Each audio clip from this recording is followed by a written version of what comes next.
بعد زقاتك بيو ده حياتهم.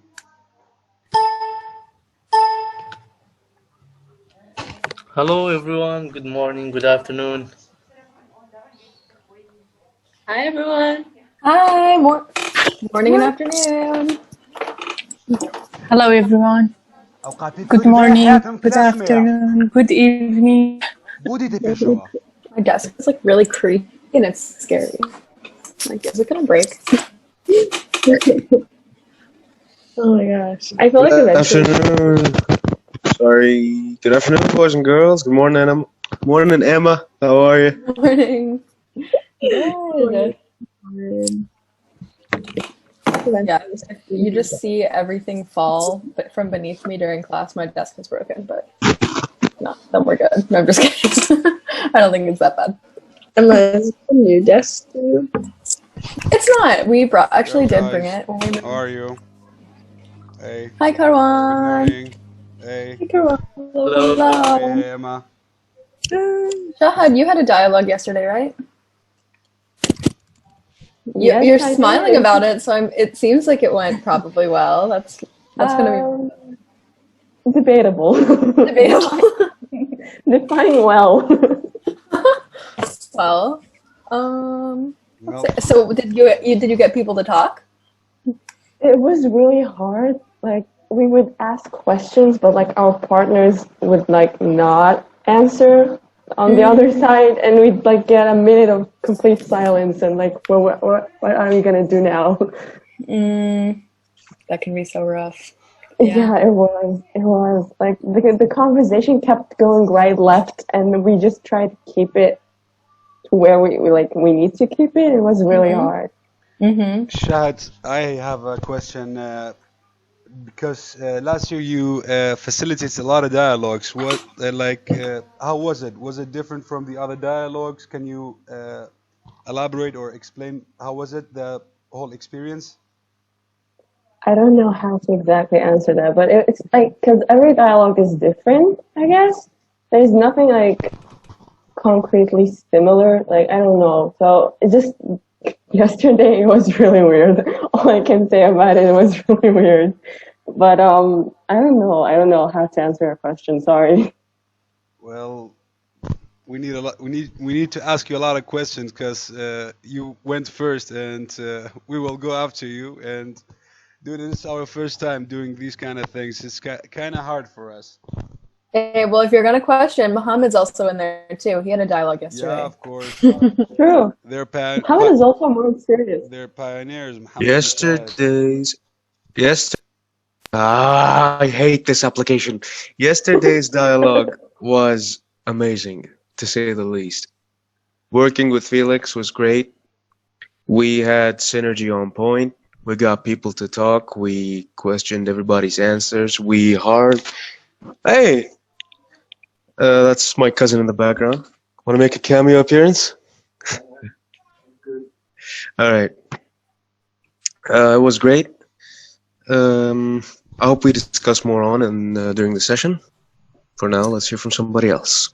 One thing I really noticed because I saw you at the beginning of the dialogue was there was a lot of conversation before the dialogue started.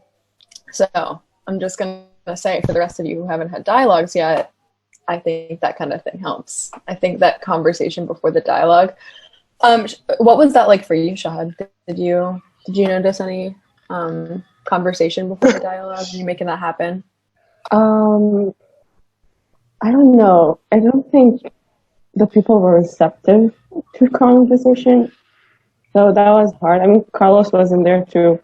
I think you can agree that I don't know. We just couldn't move the crowd. I don't know. It was an awkward encounter. I don't know. I'm still not over it. I don't know why. Like I keep thinking about him. Like what did happen yesterday? What went wrong? Well, don't worry. One thing I can say is that no matter how many years of experience you have, those dialogues still happen. So just, next time is always next time. It's a new one. I'm seeing like 2 and at 1.3 Victors on the screen. I wonder, did anyone else see like a lot of Victors on the screen? I saw a lot of victors. Okay, that's just two. Victor. Yeah. That's I'm seeing two victors right now.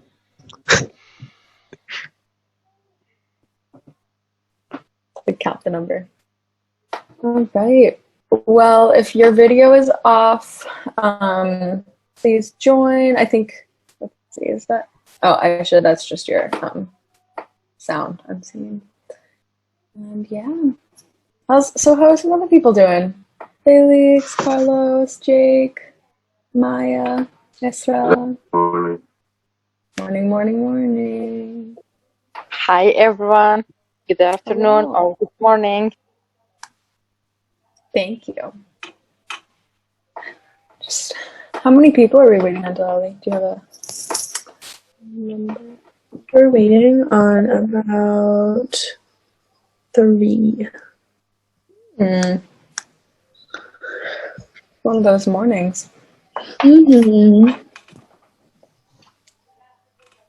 yes, Victor, we'd love to see your face.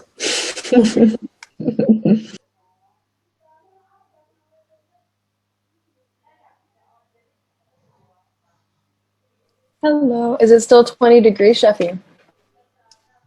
I Yeah, noticed the sweater. there is a lot of snow. There's a lot of snow here. That's Fahrenheit, not Celsius. I envy you, Sheffy. I really envy you right now. Yeah? Yeah, Me too. yeah, we're burning, we're burning down here. Oh, no. It's really not like too bad. It just takes a lot more preparation to send your kid to school. Like snow boots and jacket and versus here's wear shorts and sneakers and go. But Felix, what were you going to say? I was just asking if Sheffy could remind us where she's at. I have a really bad memory, so I forgot. no, it's okay. I'm in Colorado. Isn't it really cold in Colorado right now? Yes. And it was like 80s like 2 days ago. Yeah. In fact, it was 93 degrees day before yesterday. And then it'll That's be crazy. 80 again. It'll be 80 again on Friday. So I know it'll be warm again. But I really think nature needed it. We've had a lot of fires. Like the last month has smelled like smoke. Like you could step out and it just feels like my eyes would like get red. So we kind of needed it. How's everyone else doing? We were hearing about some dialogues that were happening. That's exciting. Yep. Who has facilitated so far? Shahad. Okay. Felix, Carlos, Victor. Facilitated as well. Nice. Well, next week, I think almost everyone's hands will be up. That'll be exciting. Okay, well, we have a fun morning planned, fun afternoon for some of you. So on Monday, you got to participate in a dialogue facilitated by us. And while that's great practice for one, getting to experience facilitation and being on the other side of the dialogue where you're not guiding, today, another part of the equation though is that we also want you to practice. So we're going to work with a question that is the who question for next week, not this round, next Monday when whoever wakes up to facilitate first, this will be the first who question. So we're gonna, you'll find often in class that we work with next week's questions this week, so you're ready and prepared to get the flow of what kind of question that is, what kind of answers will participants give you, what kind of questions to ask. So today's gonna be fun dialogue, but a lot of practice with it.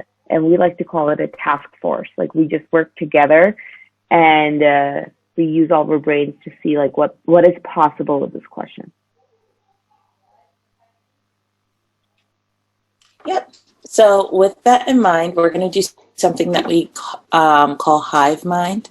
So what we're going to do is we're going to start off with a participant. Sheffy and I are going to facilitate them answering a question and getting as much sociological information from them. And then we'll transition to you all asking questions and getting sociological information. Okay? Delali, do you want to pick a participant? Yes. Can we start with Felix? Cool. All right, Felix. So you're going to answer the question. What choices were available to you after high school?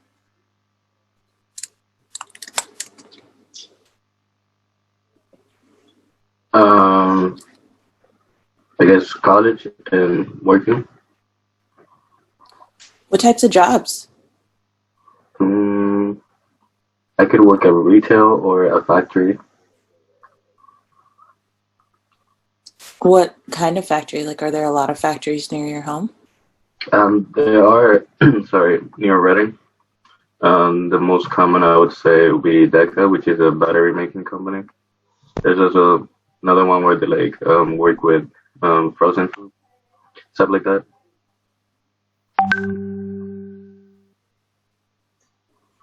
Is that like a common place that people work? Yeah. What about like your family? Do they work in the factories? My mom used to. Then she moved into working into a daycare, so that's where they take care of kids, pretty much. And then my stepfather, now he's working for, I don't know how it's called. It's like management of maintenance in a residence complex.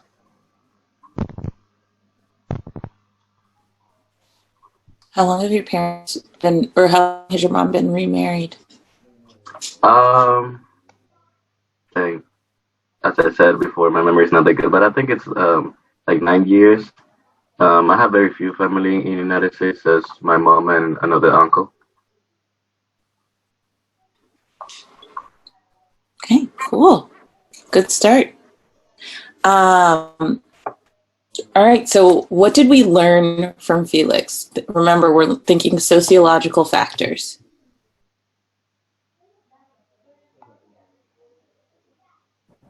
His parents, like his birth parents, aren't together.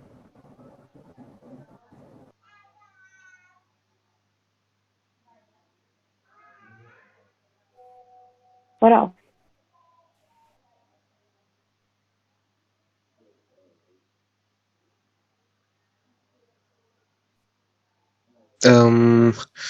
From what I understood, that Felix had two choices after graduating high school, either college or to work in factories. So limited choices, I would say.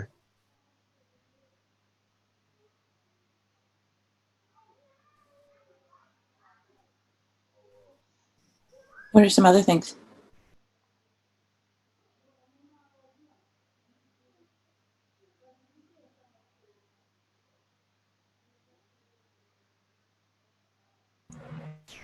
Um, Felix, Felix's mom and stepdad used to work in factories before, so that would influence him to possibly work in factories too. What are some assumptions that you're making and you could further question from the information that Felix gave us?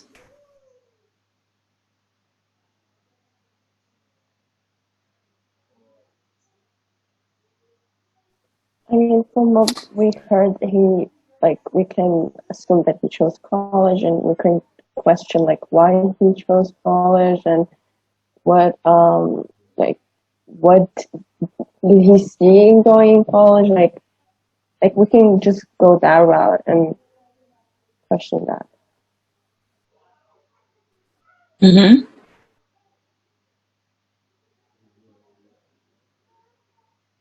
What about when you hear that he lives near a lot of factories, what are you assuming?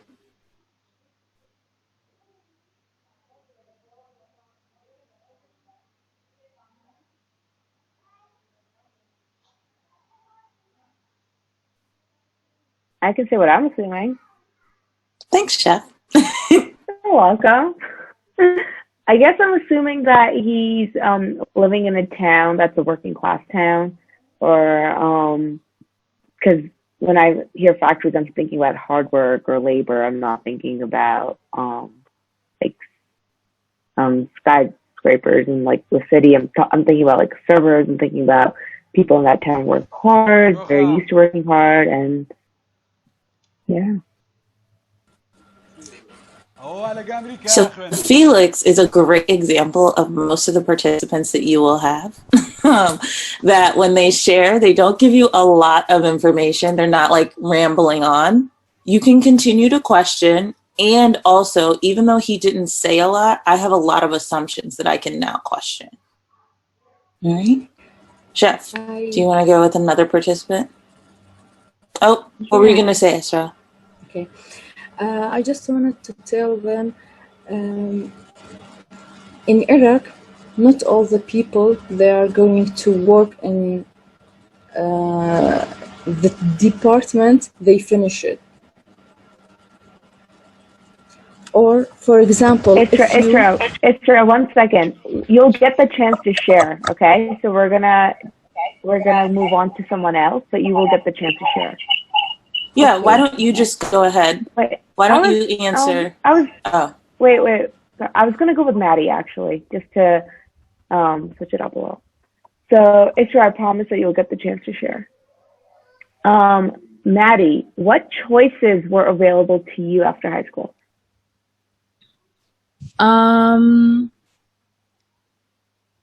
I guess just like either like college or like joining the workforce in whatever like way you could like network in, I guess. How was college available as a choice to you? Like my parents supported me and they like helped me like apply and they gave me like money towards like application fees and stuff. And then like I think my parents was that common for parents in your neighborhood or for your friends like to pay for college fees? It depends. I feel like some people like their parents paid for all of theirs, or like some people like with my parents they paid like half of mine and I paid the other half, or some people just had to pay all of their costs. Did your parents go to college? What? Did your parents go to college? Yeah. Oh. They both were nurses. I mean, they are. But they okay.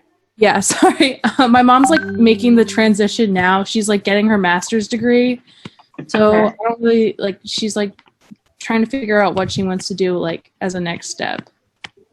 Yeah. And then with all the support that you got for filling out your college applications, like in what ways was like the workforce available for you?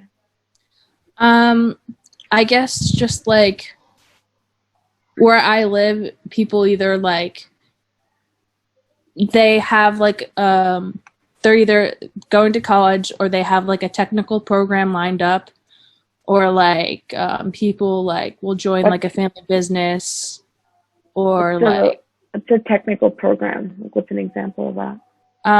Like HVAC or like plumbing or like woodworking. Like woodworking is kind of one of the more like popular ones, I feel like. So that was something that like you would have chosen, or that was an option for you? No. We had like a tech ed class in middle school, and like I made a box and then I was like, this is it for me in my woodmaking career. So it was just like, it's like really hard. Okay. So, yeah. All right. So, folks, what are some things that you learned about her, and then what are some assumptions you can make based on what you learned? I guess the most basic thing we learned was that her options were to either go to college or like workforce. But it kind of, can I make an assumption now? I was going to say it kind of seemed like just the way she went about talking about it, that it was way more likely she was going to go to college, and that most of the people in her area go to college. That's a really cool assumption. What kind of, how were you able to connect the pieces? Like, what are you basing that off of? She did she talked about how other parents in her area pay for like their students' tuition, application fees, and like that. So it just seemed like a very regular thing to do. So I made the assumption that probably most students go to college. And then I guess she focused more of her time and effort on college when she was speaking about it, as opposed to the workforce. And both of her parents went to college. So. Very cool. Maddie, was there a question that I perhaps didn't ask? Like, was there important information that you maybe as a participant needed or wanted to share? Like, what's a question that could have helped that? I can't really think of anything exactly. Okay. Yeah. All right. Okay, so we're gonna have you practice. We'll have Chovia guide that. I'm just gonna give a little, just something to keep in mind. Remember, what choices were available to you after college is like a foot into the door. It's just like a little sneak peek into the window of their world. After that, it's kind of just based on what they're saying and what you're curious about. It's fair game to try to see any part of their world, from their parents to where they're the first person to go to college in their generation, what was it like in their neighborhood. Just open up the conversation to see their world, even though we're starting with what choices they had after high school.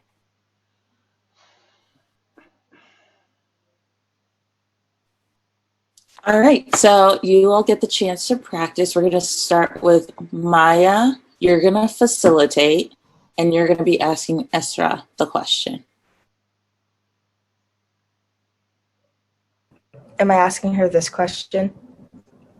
Okay, so Yeah. Isra, what choices were available to you after high school? At the first, we are when completing the university, we don't have, even when you are completed the university, you don't have enough choices to work.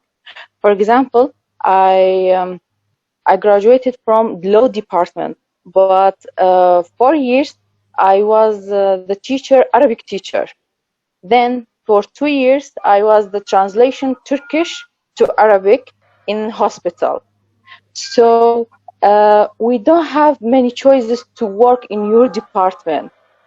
I think even you are when finish the English department, you can work in not just in translation. You can work in the Okay, I'm going to go accounting. ahead and pause you, Esra. Yes. Maya, what's a sociological question you can ask right now from what she's already said? I didn't know if I was supposed to like cut her off or not, if I had something to ask. I was just gonna ask, it sounded like she kept saying like after university. So like I know the question was originally just like after high school, like was university your only option after high school then, or was there something else that you could have chose to go through with? Mm-hmm. So this is like an early training tip. It's really important if you feel like you have a question to cut someone off and ask that question, because you want to make sure that people are still paying attention to them. And sometimes if they keep on talking, people are not going to pay attention. So just go ahead and cut off. It's okay. So anyways, what was your question? Conversation to ask some details. Mm-hmm, exactly. To ask some details. So you can ask your question again, Maya. So my question is, after high school specifically, you were talking about like university and then becoming a teacher. Was there another option you could have taken besides going to university? I can be a cashier or a waiter, something like this, but not in your experience. And when you're saying when you're saying not in my experience, what does that mean? For example, if you are read in state 3 years math, You can work in the math or the biology or something like this scientific lessons. So, does anyone like did any of your people, any people in your family like older than you, did they all go to university too, or did they take the cashier route? Like, what do most people do? No, the new generation, we have the government not give us a work for the infinity job. You should be found the job. So this generation, we don't have this choice. But my family, for example, or my uncles that like this, they are a teacher in university or they are doctors. So I still didn't found a job in my department. So, quick question. You were saying that the government like had the job. So, does the government give each person in the city a job, or do you have some type of opportunity to choose what you want to do, or is it just always the government giving out jobs? Can someone help me? I don't know how I tell you. The government give the تعيين تدري بدلين كاروان محمد or Shahad. We have government when you graduated, they are give you a job in your department. But this is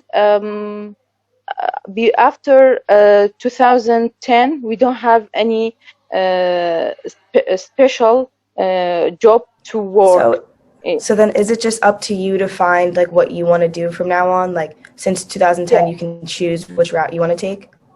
It depends about the companies or schools or like this.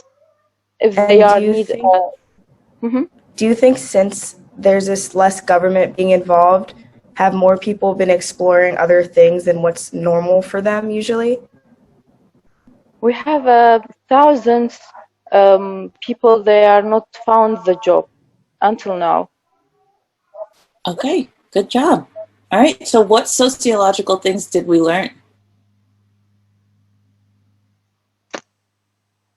I will answer or someone else? Just for Someone else. Just for clarification, Isra said, can you guys explain this? What she meant is Iraq, and like Iraq in general, is not as open as United States. Most of the work is in general sector, not in private sector. So people really rely on government, and government distribute the jobs. It is the mechanism is kind of a mixture between socialism and uh,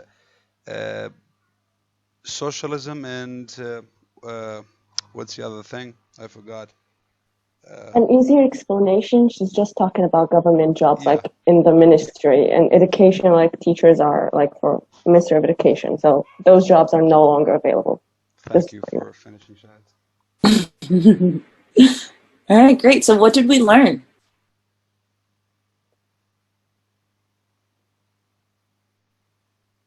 Nothing. One thing I learned from what Isra said is that when people graduate their universities, they have opportunities to work in fields other than their majors.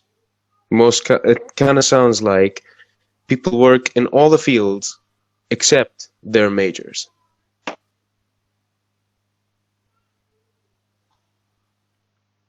Well,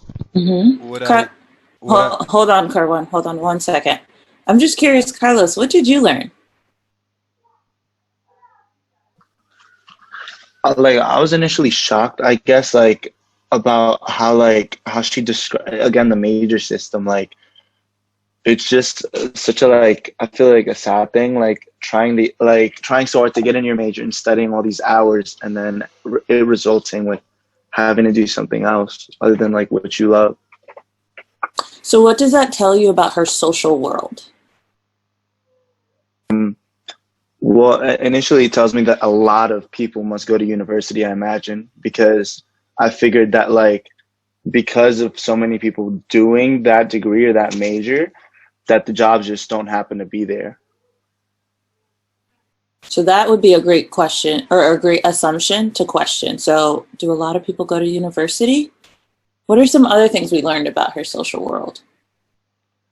Well, what I learned is Like, no, Karan, hold on. yeah. Let's hear from Penn State students. Like, I feel like you're gonna know what you like. You have the answers in that way from being in the similar geographical locations. So, really want to hear from Maddie and Jacob. Just what did you guys learn in that moment, or what assumptions are you making?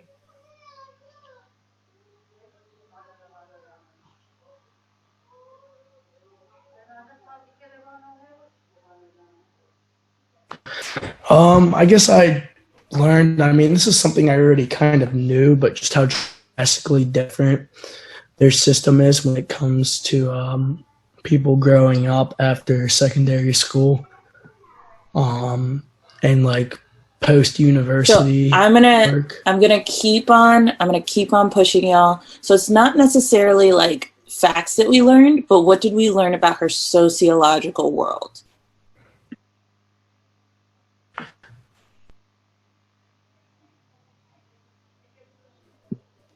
Can you be more clear on what you mean by sociological?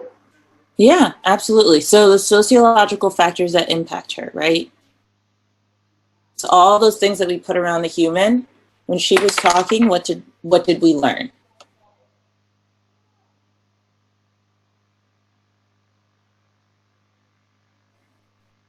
I know there was a really good question that Maya asked, which was, did other people in your family go the cashier route? What did that teach us? Yeah, that was what I was thinking of. Like, it seemed like her family had like a deep influence into like her decision to go to university because, like, since not a lot of other people in the family like chose not to go to college, one assumption that I made was that not go to college wasn't ever like a real option, just as much as like a brainstorming idea. Like, oh, I could have done that, but like actually, probably not. Um, so that the family had like a deep influence into like her decision to go to university. Victor, I'm really glad that you said like it wasn't actually a real option. Something for you all to note for your dialogues is a lot of people are going to say work or college. And it's your job to explore like, okay, but was college actually a real option? Was work actually a real option? How did their family talk about them going, like not going to college? How did their family talk about them going to college? Things like that. Let's get one more person to facilitate. Karwan, can you please facilitate Jacob with this question? With what question? Can you repeat it, please? Sorry, I got a bit distracted. Uh, can you repeat the question, please? Sure. I'm going to repeat the question in a second, but I just want to give you all some direction. So you know what we're doing now, right? You know that we're looking for sociological information. So make sure that you're tuned into the sociological information that Jacob shares. And the question is, what choices were available to you after high school? Mhm. Jacob, can you explain to us what choices were available to you after you graduated from high school? Sure thing. So for me, it was go to a college or university. It was also join the workforce somehow, and people around me. A lot of people do like contracting, um, plumbing, things like that. Kind of like more like laborious jobs rather than just like being like cashiers or something like that. A lot of like cashiers in my area are like students that are in high school that are like just like working when their schedule permits it. But those were really my main Hold options. on, Were Jacob. I'm just going to pause you right there. Karwan, he just said so much stuff. What's an assumption that you have right now that you could question? Yeah, I wanted to ask him another question. So I assume Jacob lives in a working class area, and he said that most of like you work, a lot of people works in the cashier jobs in his area. So uh, I wanted to ask you another question. So do do you have sibling? If you have sibling, does your sibling went to college or they chose to straight go to pick a career out of cashier or any uh, private or private owned business? So let me elaborate a little bit. When I was talking about the people who join the workforce, when I said the majority, I meant the majority of people who join the workforce do like a labor intensive job. I'm not saying the majority of people around me join the workforce. I'm saying the majority of people that do join the workforce do a labor intensive job, like contracting, for example. So I wanted to offer that clarification. And as for your question, and for the cashiers, that is all high school students that have yet to get through secondary school. That's not people who, most of the time, it's not people who graduate high school. They either join the workforce or go to college. And then as for my siblings, I do have 2 younger siblings, but they both fully plan on going to college. Actually, my brother's actually in college now. That's crazy. But my sister also plans on it. Hmm. Yeah, so uh, actually, I'm out of questions. Okay, that's okay. So this would be a great moment. You would actually normally have a co-facilitator and they would be able to support you in this. So I will be your co-facilitator. Something that Jacob said that I'm wanting to question more is most of the students most of the people that work as cashiers are students. So is it normal in your community for high school students to also have a job?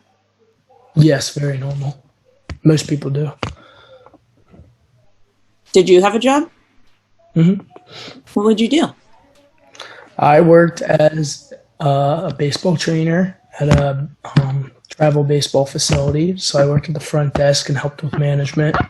Then I also gave lessons out to I would say like the age range was like 8 to 13. Then I also coached some teams. Mm, And I did what that for 3.5 years. what I understand is you're really responsible and reliable man, but do those students, friends or siblings or yourself, you work as a part-time, does that affect your college life or academic life? Well, I don't think it necessarily. So I feel like you kind of have to pick and choose your extracurricular activities, and a lot of people choose work, and a lot of people choose sports, and a lot of people choose other hobbies like Boy Scouts and Girl Scouts and things like that.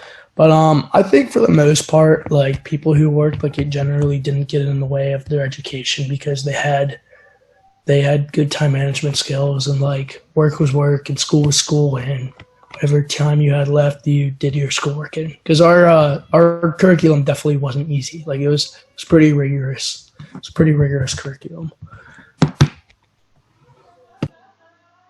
And just I'm for actually going to pause right there and we're going to do the thing. What did you all learn? Sociological. Can I say so? I can't hear you guys. You're frozen. Hold Go on. ahead. You don't need Yep. to ask for permission. Oh, okay. Thank you. So I'm assuming that from where Jacob is, um, every like high school students or everyone in the family has to do a certain job before they go to college or university. Not really a certain job, but they have to enroll a job. I think I assumed that Jacob came from a town like my town where like everyone had jobs but also like probably played sports, and I just assumed that was like the normal, like you, when if someone asked you to make plans, you're like, sorry, I can't because of work. However, I don't think anyone was forced to have a job. It was kind of just like I'm assuming like working class, so like maybe like you can't always ask your parent just for money, so you wanted money to do like other things that like you enjoy doing rather than like necessities. Like you don't need to have a job, but like you want to have the money to do stuff you want to do. Maya, what's a question that you could form from that assumption to find out if you're right or not?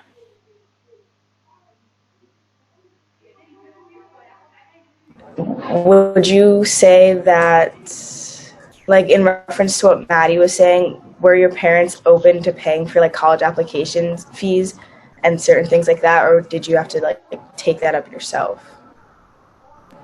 No, my parents helped me out 100% with that, and honestly, all throughout high school. But it was nice to have my own money, like you said.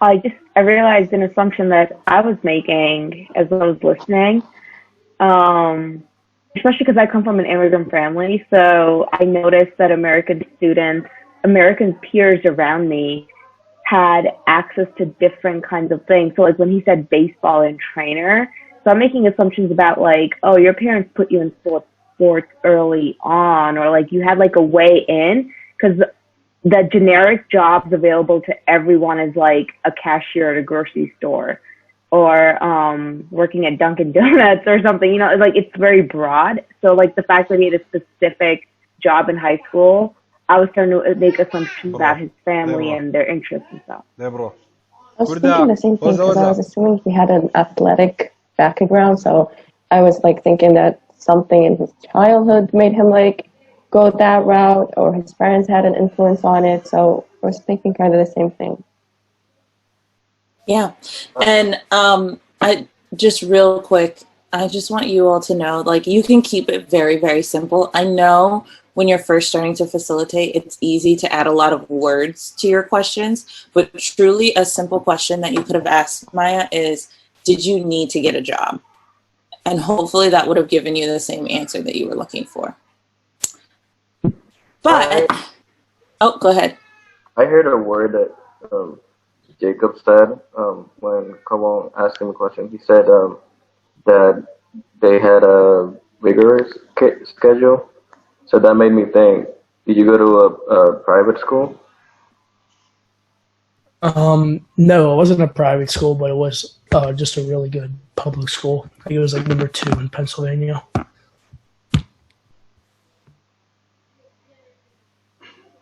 And if may I go, what I think why Jacob needed a job, socioeconomic status in US in every town and in USA in general is really stable, not as other countries, and mostly young people like when you get around 19, 20, when you get to college, you move out of your parents' house, and like there's a big encouragement from the parents to their children to find jobs and to rely on themselves and be responsible. So uh, in Iraq, it is not the same as US, definitely not the same as US, but it is, in my opinion, as like mostly the parents encourage their children to be more responsible and reliant on themselves. I don't know, and yeah.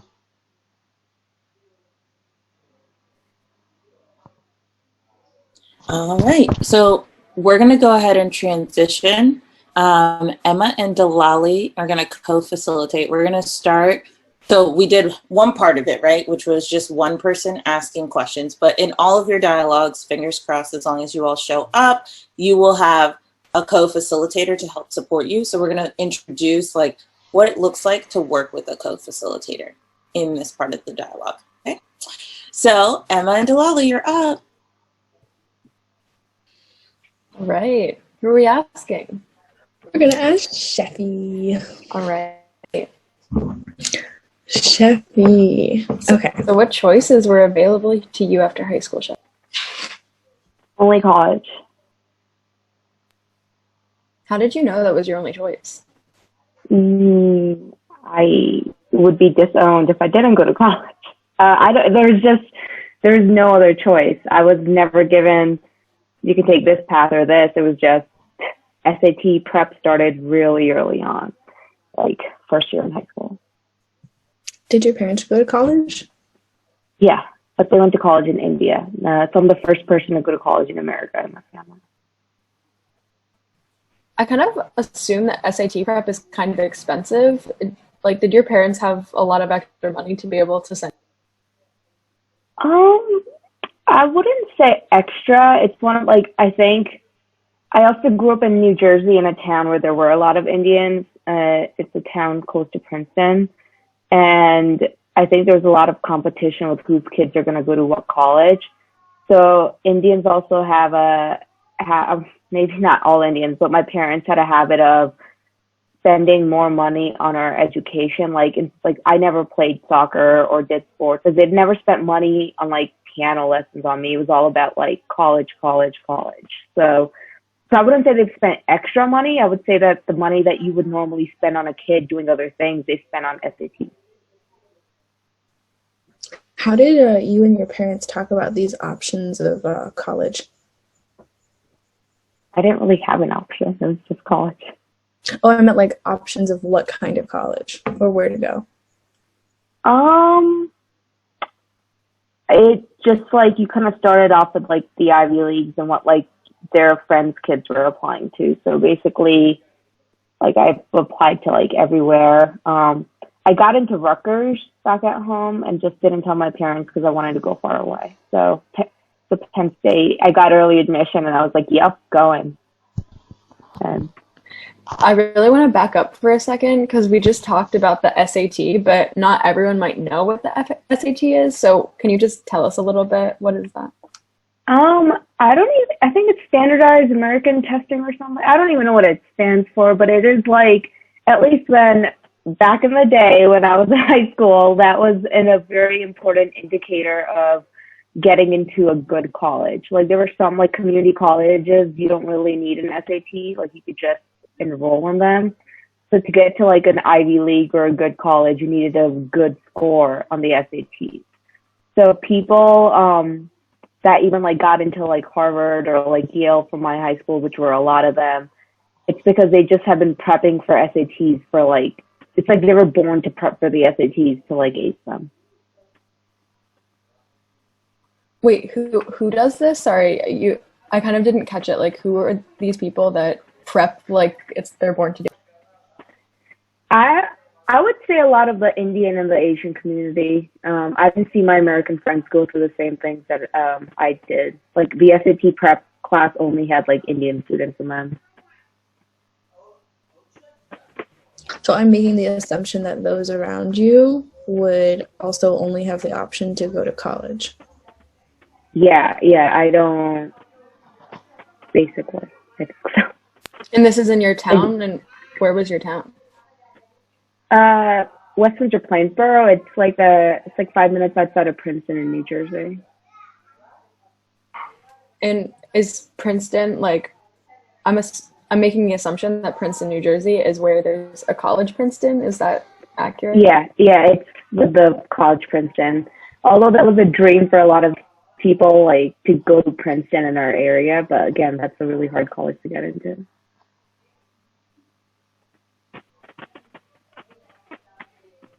Can I make an assumption? So just can I ask, is it the reason that like your parents were so pushy about college and the whole community was so competitive about college and who goes where and all that because you grew up in the same town where there's an Ivy League, and that's probably that most people ever talk about when it comes to universities, because it's such a prestigious university?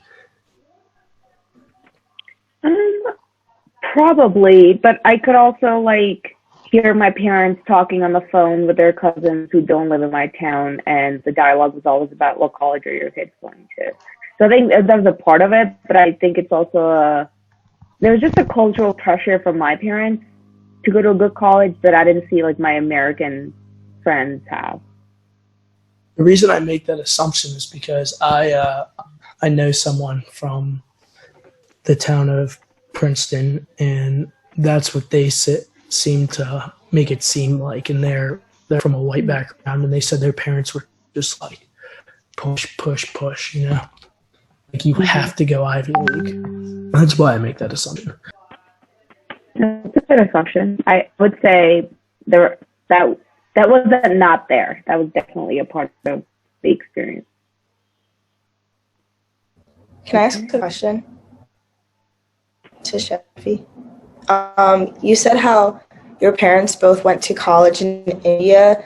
So do you think you going to college here was their way of trying to like live out the typical American dream of like, I don't know if I have to explain the American dream, but like, yeah.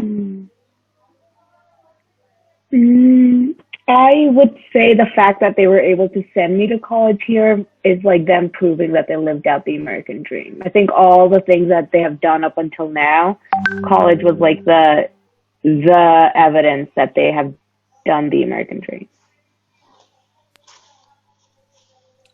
So, and just really quick, so I love how you, Jacob and Maya, you just took your assumptions and used them. And I'm going to keep reminding you that like simple questions are going to help your participants out.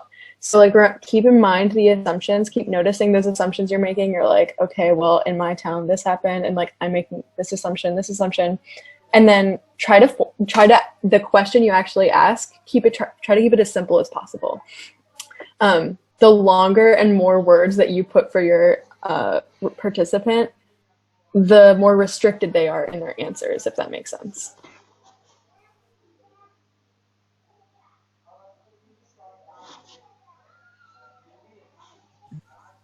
Okay, so what kind of sociological information have we learned from Sheffy? I learned. Go ahead. Thank you. Well, being from Jersey too, I kind of know the area, and like I feel like knowing the area, I know that I feel like it comes with a lot of privilege. So what I wanted to ask is what her parents did, because she mentioned they went to college, but like I just imagine that they were pretty successful for sure. Yeah, that's such a good point. So like it's gonna be really it's going to be easy to stick on the person like that you're asking, but seeing the world around them includes their parents jobs, what did they do, how did they talk to her about college. That's very important. Very nice, Carlos.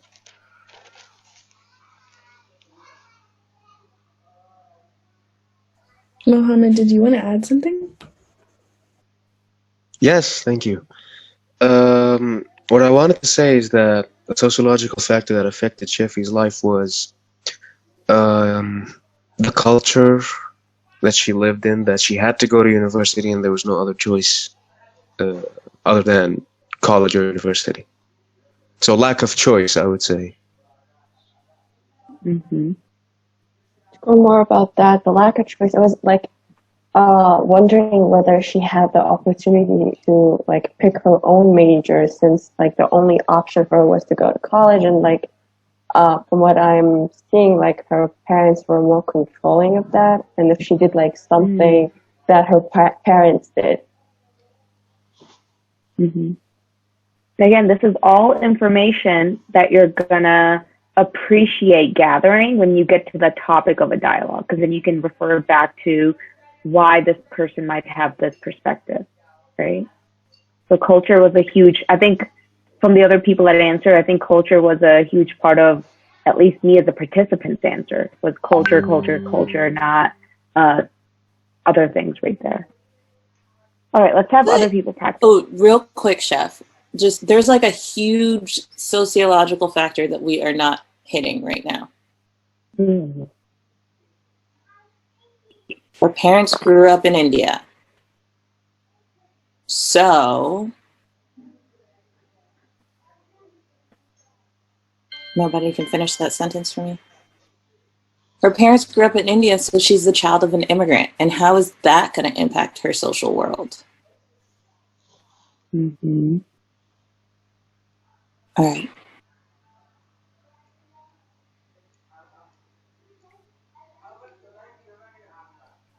All right, so one more pair. Okay, so what about Victor and Aisha? Can you facilitate Shahad. Okay. Me facilitate chat With Victor. Okay. With Victor. with the Victor. Okay. Okay, Shahad and Victor, I want to ask about what choice were available to you after graduate in high school. Okay, basically it was either you go to college or either you go to college. But like the time that you go to college was up to you. So like when I graduated, I had the option to take a gap year and then go to college and like work and stuff, and then or like just go straight up to college. What did you do? I went straight to college. You mean there's no choices? I mean, it's like common in my family to like the kids just like go to college and finish a degree, and like it was like something normal, but it was like when will you do it was the option. It's the same thing for your brother and sister? Yes. My sister and I picked college right away, but my brothers chose the working route, then like going to college. Okay. And you mean it's different between male and female? Not necessarily. It was just like my brothers wanted to work. Great. What about you, Victor? Did your parents go to college, Shahad? Yes, they did. They did? Okay. What did they work as? My dad is a veterinarian, so he was a veterinarian. So that's my dad, and my mom. I don't know what it's called. Is she like this business? I don't know. The like Finnish business kinda. I don't know how to like translate the major, but it was something business related. Shahad, do you mean that it's when your parents graduate from and they finish it university, there's an effect on you? I mean, yes, For example, I guess. you should to go university. I mean, yes. I mean, it's not just like my family, but like just my parents, like my cousins and like everyone else in the family. It's just like they have to go. I'm gonna pause you really quick. I'm just gonna pause you really quick. So Aisha and Victor, you're co-facilitating together, right?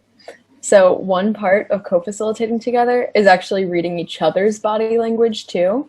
So really pay attention if your co is trying to ask a question or has like maybe a different idea, and just try to kind of work together in that way. So keep going and then like maybe try to bounce it back and forth.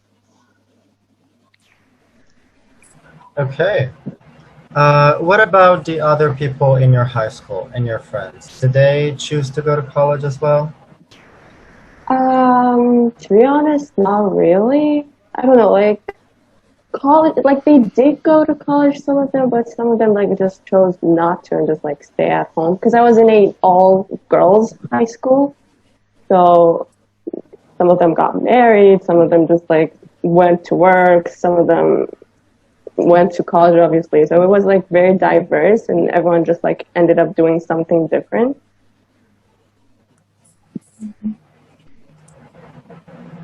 And your Shahad, you all said girls. Yes, go ahead, Aisha. you said I finished you studied in girls' school. There's a different schools between girls and boys. Yes, I mean there are schools that are mixed, like boys and girls, but mine was just an all-girl high school. All right. Yeah. By the way, where do you live, Chad? I live in Erbil in Kurdistan, Iraq. Awesome. That was really, really good way to like really notice each other.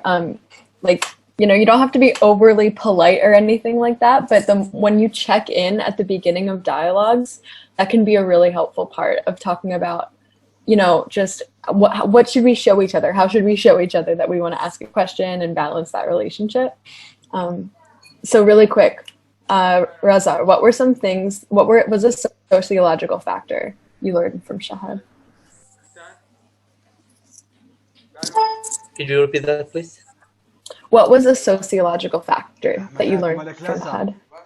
Well, I learned that Shahad's family is because they have graduated of university, they wanted their children to also graduate in university.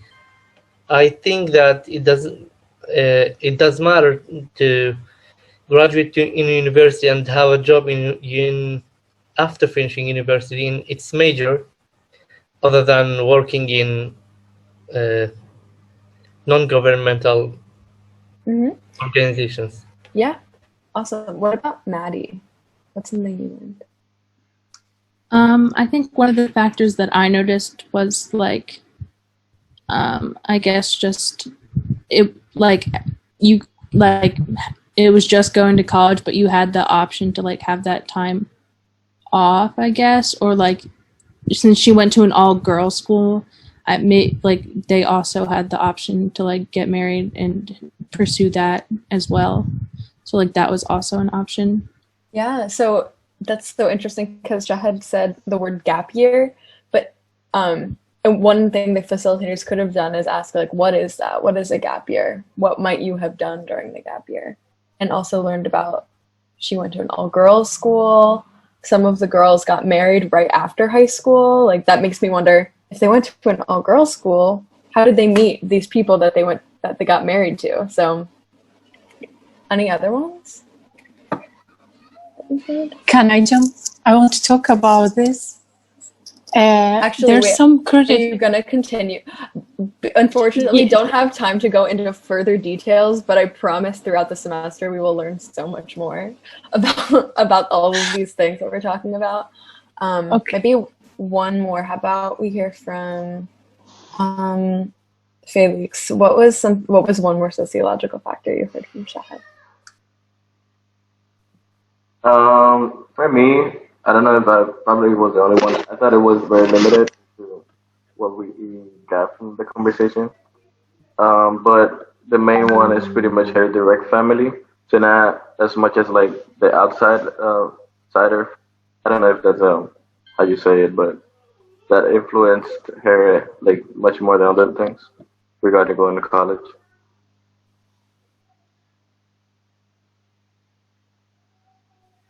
Nice. All right. Can we, I know Taylor's going to come soon. Can we just do like a big summary? So like we started about 50 minutes ago with a completely new question that we'll be working with next week. What are some tips that you're taking away? What are some even examples of questions that you will ask and use that you're taking away? So I noticed that related to this question, there seems to be a lot of people talk about family influence. So one idea that I'm getting is to try and perceive the world around them and get sociological factor based on, did your parents go to college? Did your high school friends go to college? Like, was it really an option for you to go to college or to work, or did your parents really only present you that option? And Felix, you just brought in an important point because, so the previous question, there was a lot of like location, like, and where is your town? So we kind of like lost that this round.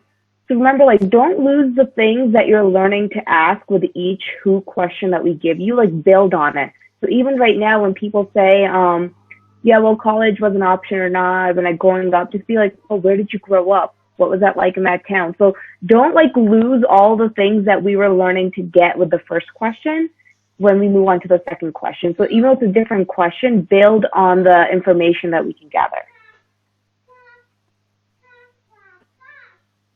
So very cool. Others, what are some other takeaways? What will you go into your dialogues next week? I think something important is kind of get a sense of what's around them.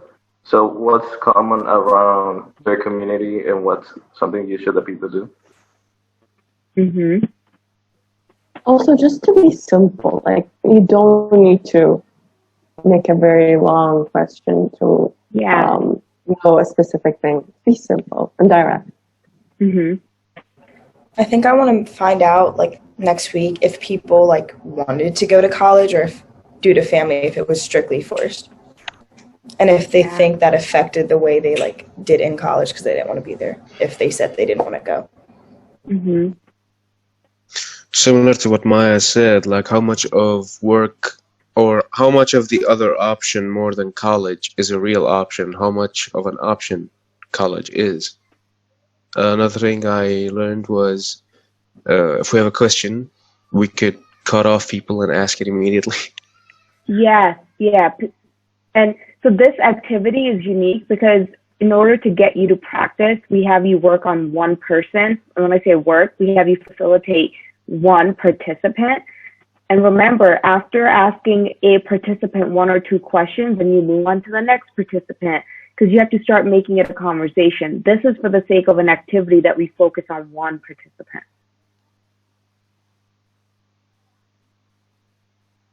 All right. And if I can give just one more takeaway, because I think it was Carvon, he was like, I think I ran out of questions. Work with your co-facilitator, okay? It's actually completely fine in the middle of a dialogue to be like, actually, I'm running out of questions. Hey, Felix, I'm working. Just like if Felix were your co, like kind of bring him in. You can like or send them a Slack message. And one of my favorite things to do when I'm out of questions is I just tell participants, say more. Like if you don't have a follow-up question, you can be like, can you just explain more? Can you just say more? Get them, keep talking. You have those conversation skills. I'm really sorry about that. I was kind of like, I didn't think of that, and my collaboration with my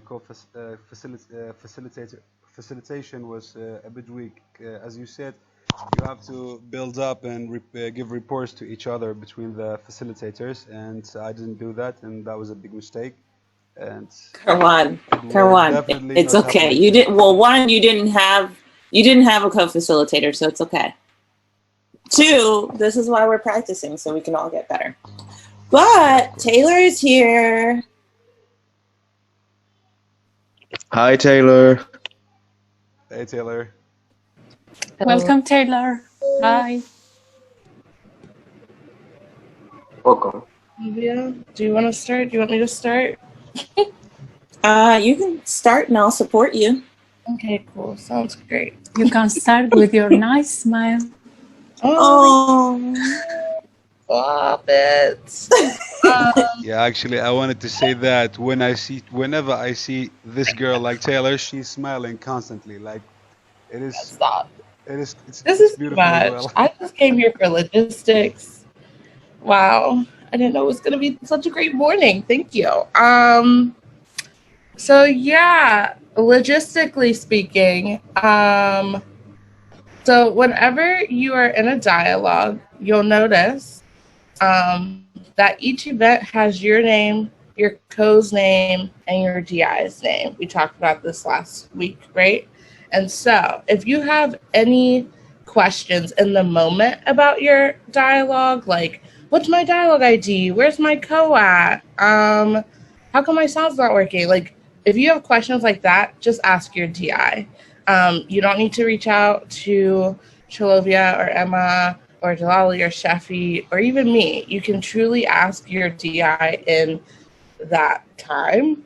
And as soon as you all are in the call together, you should start a Slack message between the three of you. So you, your co, and your DI should all have a Slack message happening together so that you can message each other during the dialogue if you need to.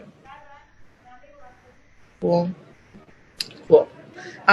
Other like avenues and flows of communication. So if you have any questions about scheduling, please contact me. So the schedule will be out later today. It's Wednesday. Happy Hump Day. So the schedule will be out later this evening, which means if there are any discrepancies in the schedule, if I accidentally schedule you at a time where you have class or you have to work, where you're not available, please let me know so that I can change it. Like, let me know within 24 hours so that I can change it. That's on me. But if you wait, it's going to be on you to find a switch. It's going to be on you to find a cover. Again, I can do it within 24 hours. I really don't mind. Not a big deal. And again, that's on me. But if you wait longer than that, then I'm going to put the responsibility on you. Cool. Taylor, if I may say something, for today, like I thought this is how it works. Like my dialogue overlapped with my class. I didn't know I should have contacted you, so I kind of like missed their class. I just like joined maybe 10 minutes ago. Yeah. So yeah, maybe you don't know about the switch. Yeah, I made a switch between the sections. Yeah, That's why maybe. And you're not the only person that's happened to this week, which is why I'm like letting everyone know, because I just wasn't clear about that last week. So, but you're good now. I've changed your availability, so that shouldn't happen again. And it shouldn't happen for any of you, honestly, but you know, human error, it happens. So if it does, just let me know. Okay. Yep. And if you have any like facilitator type questions, like, how do I do this thing in a dialogue, or like, what kind of questions should I ask here? Those kinds of things can go to your trainers, like how to be a better facilitator. Those kinds of things can go to your trainers. If you want to ask me, sure, I'll give you some advice. I've been here for a while. I can help a little bit, but she's underestimating herself. She's a great facilitator as well, so you can totally ask her questions. Stop it. Yeah, so I'm just going to share my screen really fast so that you guys, because I just want to make sure that you're all really checking your schedules. Like, I really want to make sure you guys are doing it, because we've had a couple issues this week. So I'm also ready to share my screen if you need that, Taylor. I'm just here to be your assistant. Oh, okay. Well, then go ahead. Go ahead, Sean. So I just like to feel needed. So nice. Okay, so this is the schedule, right? So when you get your schedule later today, and I will actually put it in the scheduling channel, I'll be like, hey, listen, y'all, it's up, it's live, look at it. When you see that message from me, go to the calendar, and you're going to want to search your name. So if you're looking on your desktop or laptop, it looks like what Shalobia is showing you. So you'll just go to the little search button at the top, type in your name, and you should see every single dialogue that you're scheduled for. And if you're realizing that any of those times don't work for you because I messed up, let me know within 24 hours. If you're realizing that those times don't work for you because you forgot to request off, then you need to find a switch. Cool beans. Cool beans. Search your name. You can set notifications. You can copy the event to your own calendar. If you're working off of your phone, you can do all the same things. You just need to use the little like 3 bars in the left-hand corner of the app, and that'll drop down the menu for the search and like all the other stuff. And then when you click on the event, you click on the little dots on the right-hand corner, and you can edit it. You can copy it and edit it. If you need to make a switch, do it in the scheduling channel. So PSU students, you have a scheduling channel, and the best way to do it, I find, is if you put in there and you go, hey, I need a switch for this day and this time, and I could possibly cover this day and this time. Is anyone willing to switch with me? If someone says yes and someone agrees to switch, then let me know. Send me a DM and let me know that that's happening so I can change it on the schedule and I can change it in other spaces. INTS students, you all also have your own scheduling channel. You can do the same in there. Cool beans. Cool. Shelby, am I missing anything? You make everything easy. Thanks, Taylor. Oh, thank you. I try. I'm really trying. But also, if it makes sense, let me know.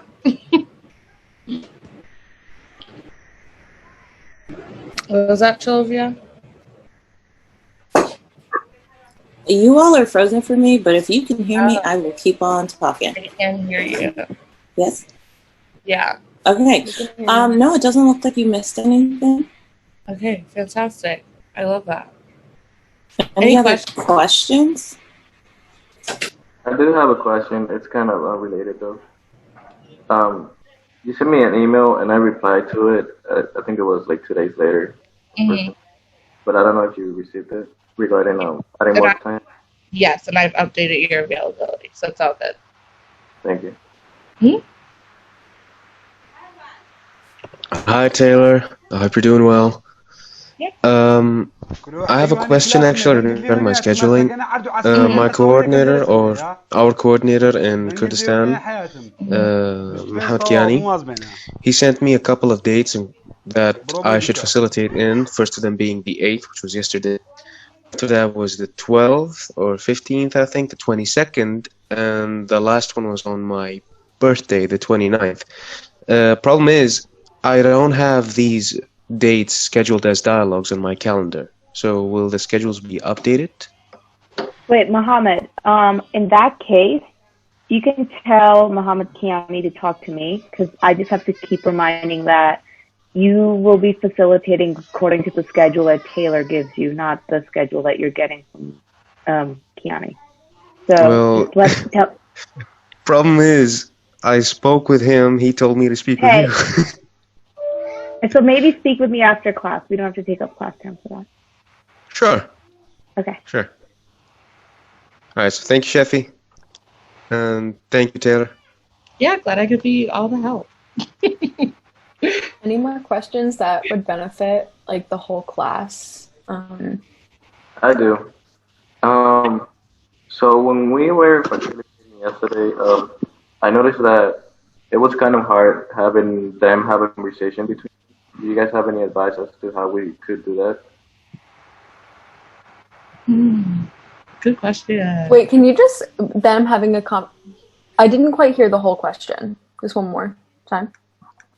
So when we were facilitating yesterday, I noticed that it was kind of hard to have like the participants talk between each other, so as to have a conversation instead of us just like questioning them for whatever they say, and them asking each other like questions or telling stories.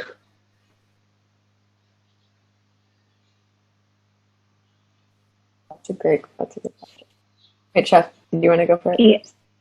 I was gonna crowdsource. Who else has facilitated, first of all, and what feedback would you give Felix? Also, and everyone else. Out of a dialogue, anything that we share as feedback is for everyone, not just for the person that asked. I was going to say, I know Victor facilitated because we had a chaotic night yesterday. Yeah, besides the technical difficulties, it went pretty well. But I'm just glad that it happened on the first dialogue because now I know it can only get better. So what would you say? How would you respond to Felix? I think like staying calm and just communicating with the DI and like troubleshooting. Victor, not with troubleshooting. Just like how did you get your the participants to talk to each other? Oh yeah, that's like when you start to feel like good when the participants are like responding to each other instead of having to like direct the conversation yourself. I think it takes a little bit of time to warmed up and like comfortable and like trusting to be able to get to that point. Yeah, I wouldn't be able to give you like directions or like a recipe like, oh, if you do this, then they are gonna, respond to each other. I think it's just showing that you are listening to them and oftentimes just doing that reflective listening like, oh, it sounds like you're saying this. Asking simple responding questions. to them. We're not there yet, but I'm glad that you're asking this question, Felix. You can go ahead and, I don't know if you'll notice whenever we facilitate or we'll ask you to respond to each other. So even though we're asking you something, we're not asking you the question. Sometimes we'll just be like, hey, Jacob, can you respond to what Shahid is saying? Do you have a reply to what she is saying? So getting them setting that tone, and then when you do it a couple times, they might start doing it on their own. Yeah, sounds great. Thank you. Use names. If you have used their names, that they'll start being really connected to the dialogue as well. It is 10:22. Whoever needs to leave, EST 10:22 can go, but we are here for some questions like this. All right, thank you. Then I'll see you guys Monday. You. Bye. Yeah. Have a good weekend. I mean, Thank it's you, just everyone. the weekend early. I have a question, I guess, for the trainers, Sheffy, everybody. So, like, since I missed Monday, I have my first dialogue tonight at 7:15, and I missed Monday because I live in a house with a bunch of other kids, and I don't know if it's just because the broadband was terrible because everyone was using the Wi-Fi at the time, because that seems to be a problem, a reoccurring problem at 9 a.m. or what. But I guess, is there like anything that I needed to hear at Monday's class that is important for dialogue? Because I don't want to go into this like without the preparation I need, you know? Well, beautifully, we're going to have some office hours later today, so you can come, ask questions, and prepare. And two, so Monday was us facilitating the whole class with the current questions. So almost anytime that we're holding a dialogue for you in class, it's an opportunity for you to observe. Like, how are we asking questions? How are we getting you all to talk to each other? What are the dynamics between co-facilitation? So we were modeling a dialogue, so take that for what it's worth, whether that's valuable or not to you. But go ahead and come to office hours. What time are office hours? Is it all on Canvas? No. 11. Oh, Chloe, you were muted. Oh, at 11. I'm posting it in the channel right now. Yeah, we haven't posted them. So we just established office hours, so we have them on Mondays, and we'll have them on Wednesdays. So 11 o'clock EST today. And if for any reason office hours are not working for anyone, we love it when you ask to schedule meetings with us like that. We love that. So go ahead and just ask to meet with us. Can I add something that might be helpful? I think Chilovia sent like the list of questions that you guys asked during like facilitating us in this dialogue. So if you could like read that on our Slack channel, you could like have an idea of what we were talking about. So amazing, Shahad. Totally forgot we did that. So That's yeah, on the Jacob, there Slack are a channel? bunch. Yep, there's a bunch of questions that. So for example, like I think Chilovia and I were facilitating, and Emma and Jalali took notes of the questions we asked, just for you to refer to them, like what's possible to ask in the who part of the dialogue. yeah, it's on our section if I'm not mistaken. I want to mention something to Jacob because I have notes written here. In the beginning of a dialogue, we talked about setting the tone of the dialogue. So I remember Sheffy saying that if we start the dialogue in silence, it's going to end in silence. We have to build rapport once we come into the dialogue as facilitators. Once the participants come in, we have to talk to them, address them, make them feel like they are here with us in the dialogue. And in the end, once everybody has gone off, the participants, I mean,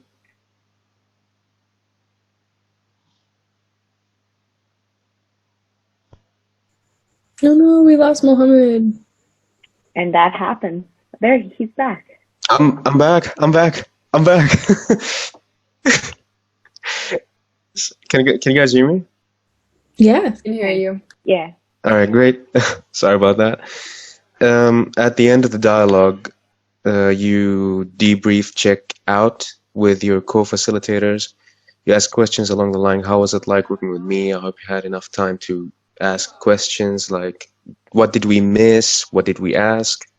Was there something we didn't explore? And what questions were not asked?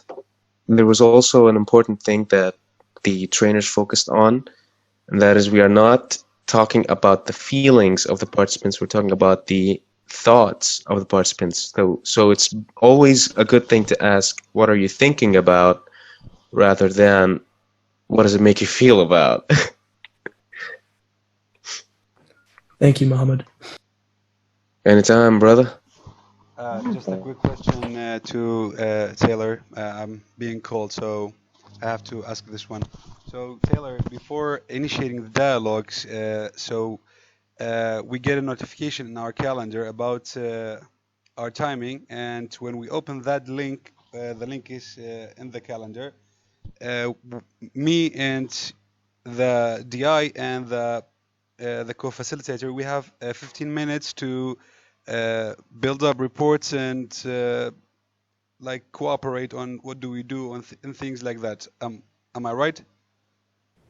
Yeah, so you'll have about 10 minutes for you and the co and your DI, and then participants will start to funnel in, and then after attendance has been taken, then you'll start the dialogue. But until participants get there, yeah, it's for that time is for you and your co and the DI to like build rapport, see how you're going to work together, get to know each other. And then once participants start coming in, the DI will start doing other things. But don't feel like, if you're not done checking in with your co, don't feel like you have to stop because participants came in.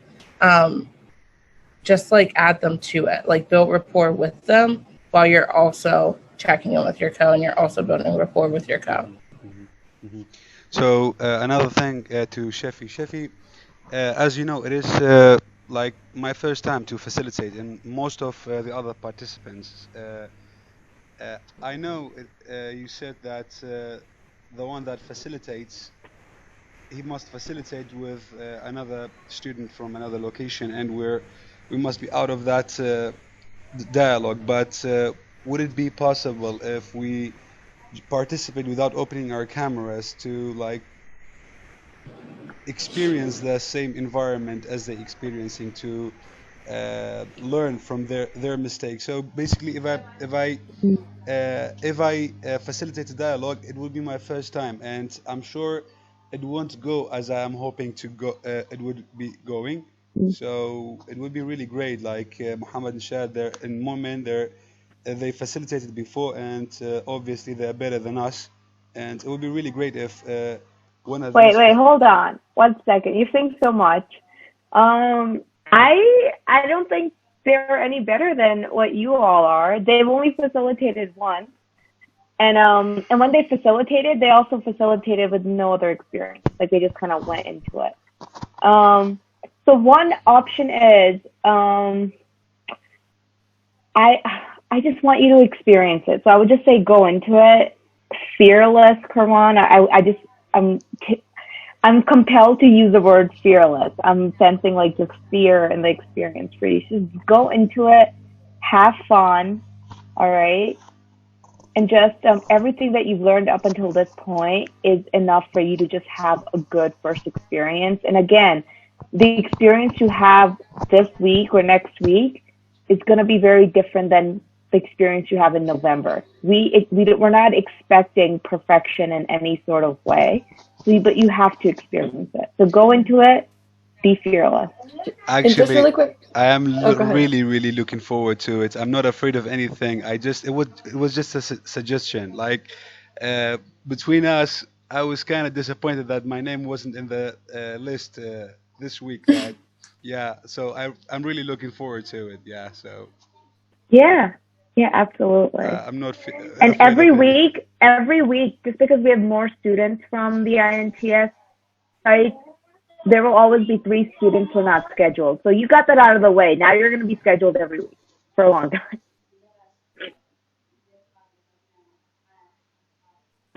All right. So if you, besides Muhammad, because I can work with him and his coordinator, if there's no other questions, you're free to go.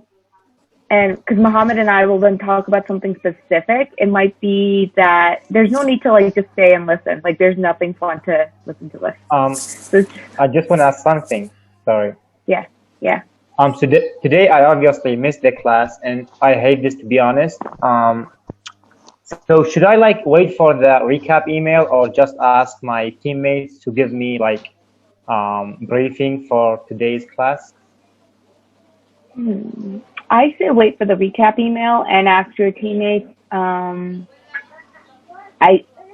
We basically practice the who question for next week just to see what's possible with those.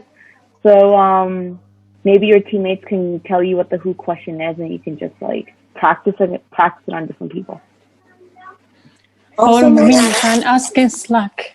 yep, ask in Slack. But also, Mom, we have office hours in like 28 minutes. That's another place where we can talk more about what you missed in class if you want. One other thing, Shafi, I'm considering to postponing this this current year of my academic studies in Knowledge University. Does this affect the winC my situation in winC team, or will it go No. regularly? Yeah, this will go regularly. This is as planned. You're fine. Okay. And is tonight office hour night? Yes. So See you there, in guys. 28 minutes. 27 minutes. minutes. So if you're 27 I'm gonna minutes. head out so that we can be there ready to go in 27 minutes. Be there waiting for you guys. Bye. So hopefully we'll see you soon. Bye, guys. Bye.